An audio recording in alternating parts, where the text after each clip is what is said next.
Our Bible in a year reading from the English Standard Version for February the 10th is Leviticus chapters 10 through 12 and Matthew chapter 26 verses 1 through 19. Leviticus chapter 10. Now Nadab and Abihu, the sons of Aaron, each took his censer and put fire in it and laid incense on it and offered unauthorized fire before the Lord, which he had not commanded them. And fire came out from before the Lord and consumed them, and they died before the Lord. Then Moses said to Aaron, "This is what the Lord has said. Among those who are near me I will be sanctified, and before all the people I will be glorified." And Aaron held his peace. And Moses called Mishael and Elzaphan, the sons of Uzziel, the uncle of Aaron, and said to them, "Come near, carry your brothers away from the front of the sanctuary and out of the camp." So they came near and carried them in their coats out of the camp, as Moses had said. And Moses said to Aaron and to Eleazar and Ithamar, his sons, "Do not let the hairs of your head hang loose, and do not tear your clothes, lest you die, and wrath come upon all the congregation. But let your brothers, the whole house of Israel, bewail the burning that the Lord has kindled. And do not go outside the entrance of the tent of meeting, lest you die, for the anointing oil of the Lord is upon you." And they did according to the word of Moses. And the Lord spoke to Aaron, saying, "Drink no wine or strong drink, you or your sons with you, when you go into the tent of meeting, lest you die. It shall be a statute forever throughout your generations.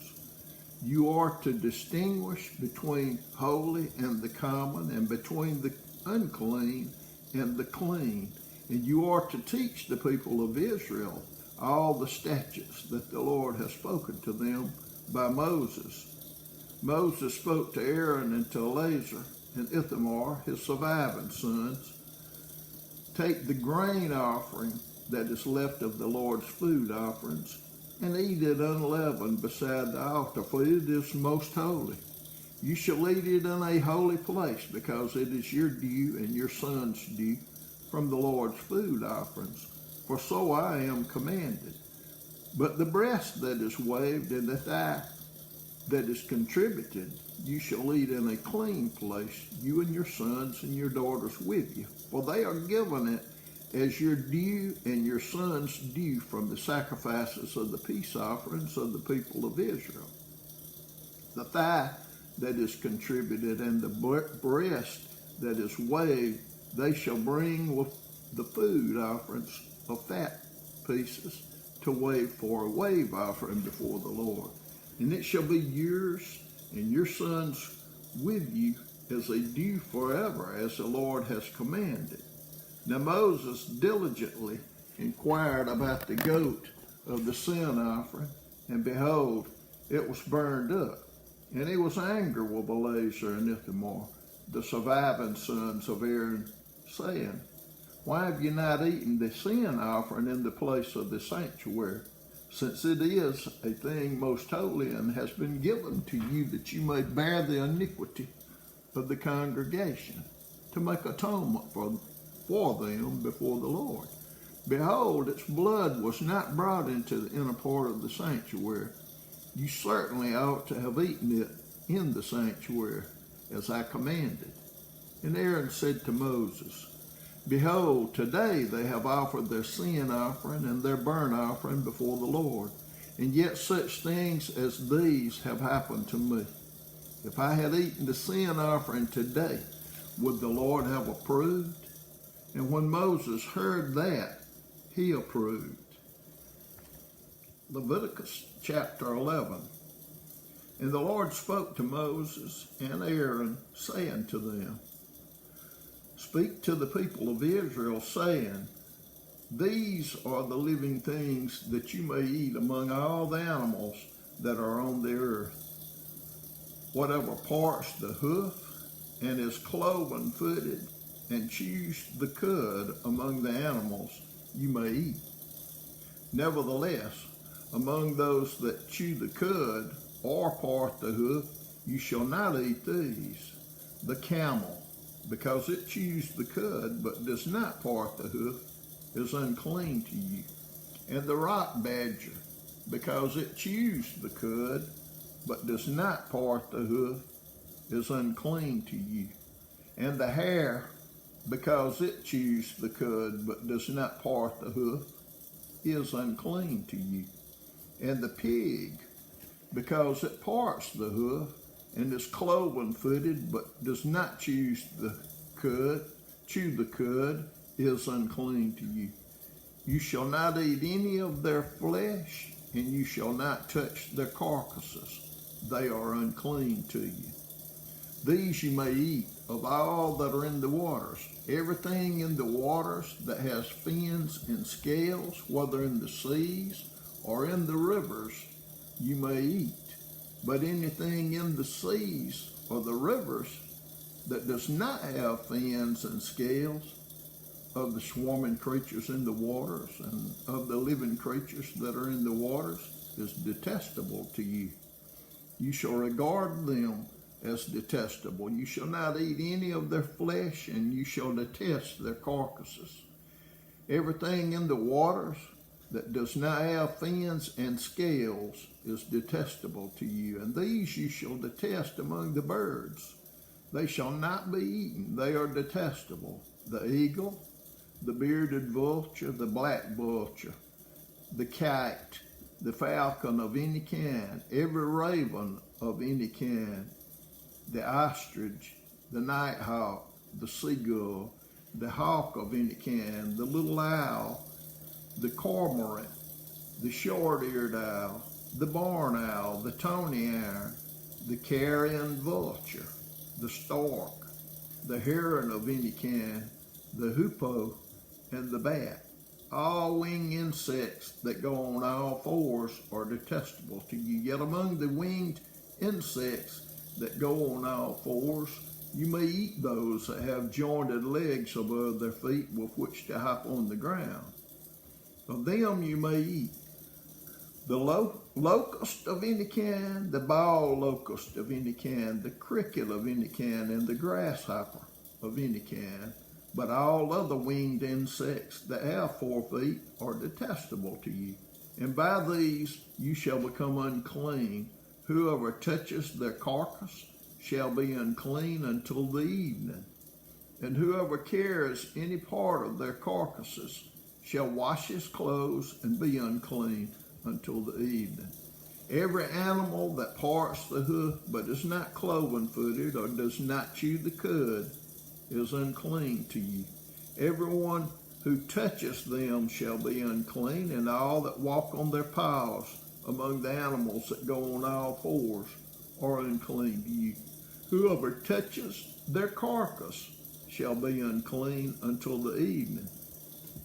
And he who carries their carcass shall wash his clothes and be unclean until the evening. They are unclean to you. And these are unclean to you among the swarming things that swarm on the ground. The mole rat, the mouse, the great lizard of any kind, the gecko, the monitor lizard, the sand lizard, and the chameleon. These are unclean to you among all that swarm. Whoever touches them when they are dead shall be unclean until the evening. And anything on which any of them falls when they are dead shall be unclean, whether it is an article of wood or a garment or a skin or a sack, any article that is used for any purpose. It must be put into water, and it shall be unclean until the evening. Then it shall be clean. And if any of them falls into any earthenware vessel, all that is in it shall be unclean, and you shall break it. Any food in it that could be eaten on which water comes shall be unclean, and all drink that could be drunk from every such vessel shall be unclean. And everything on which any part of their carcass falls shall be unclean, whether oven or stove, it shall be broken in pieces. They are unclean and shall remain unclean for ye. Nevertheless, a spring or a cistern holding water shall be clean, but whoever touches a carcass in them shall be unclean. And if any part of their carcass falls upon any seed grain that is to be sown, it is clean. But if water is put on the seed, and any part of their carcass falls on it, it is unclean to you. And if any animal which you may eat dies, whoever touches its carcass shall be unclean until the evening. And whoever eats of its carcass shall wash his clothes and be unclean until evening. And whoever carries the carcass shall wash his clothes and be unclean until the evening. Every swarming thing that swarms on the ground is detestable. It shall not be eaten. Whatever goes on its belly and whatever goes on all fours, or whatever has many feet, any swarming thing that swarms on the ground, you shall not eat, for they are detestable. You shall not make yourselves detestable with any swarming thing that swarms, and you shall not defile yourself with them and become unclean through them. For I am the Lord your God. Consecrate yourself, therefore, and be holy, for I am holy. You shall not defile yourselves with any swarming thing that crawls on the ground, for I am the Lord who brought you up out of the land of Egypt to be your God. You shall therefore be holy, for I am holy. This is the law about beast and bird and every living creature that moves through the waters and every creature that swarms on the ground, to make a distinction between the unclean and the clean, and between the living creature that may be eaten and the living creature that may not be eaten. Leviticus chapter 12. The Lord spoke to Moses, saying, Speak to the people of Israel, saying, If a woman conceives and bears a male child, then she shall be unclean 7 days. As at the time of her menstruation, she shall be unclean. And on the 8th day, the flesh of his foreskin shall be circumcised. Then she shall continue for 33 days in the blood of her purifying. She shall not touch anything holy, nor come into the sanctuary until the days of her purifying are completed. But if she bears a female child, then she shall be unclean 2 weeks. As in her menstruation, and she shall continue in the blood of her purifying for 66 days. And when the days of her purifying are completed, whether for a son or for a daughter, she shall bring to the priest at the entrance of the tent of meeting a lamb 1 year old for a burnt offering, and a pigeon or a turtle dove for a sin offering. And he shall offer it before the Lord and make atonement for her. Then she shall be clean from the flow of her blood. This is the law for her who bears a child, either male or female.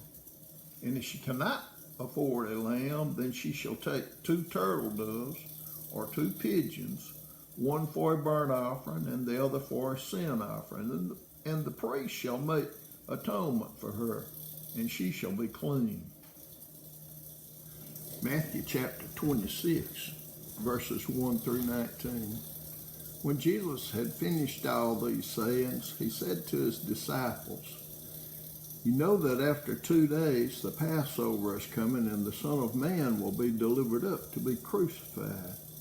Then the chief priest and the elders of the people gathered in the palace of the high priest, whose name was Caiaphas, and plotted together in order to arrest Jesus by stealth and kill him. But they said, Not during the feast, lest there be an uproar among the people. Now when Jesus was at Bethany, in the house of Simon the leper, a woman came up to him with an alabaster flask of very expensive ointment, and she poured it on his head as he reclined at table. And when the disciples saw it, they were indignant, saying, "Why this waste?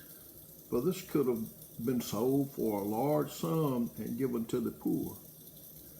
But Jesus, aware of this, said to them, "Why do you trouble the woman?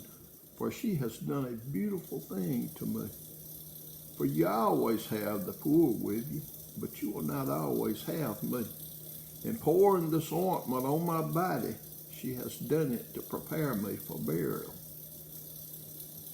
Truly I say to you, wherever this gospel is proclaimed in the whole world, what she has done will also be told in memory of her." Then one of the 12, whose name was Judas Iscariot, went to the chief priest and said, "What will you give me if I deliver him over to you?" And they paid him 30 pieces of silver. And from that moment, he sought an opportunity to betray him. Now on the first day of unleavened bread, the disciples came to Jesus saying, "Where will you have us prepare for you to eat the Passover?" He said, "Go into the city to a certain man and say to him, 'The teacher says, my time is at hand. I will keep the Passover at your house with my disciples.'" And the disciples did as Jesus had directed them, and they prepared the Passover.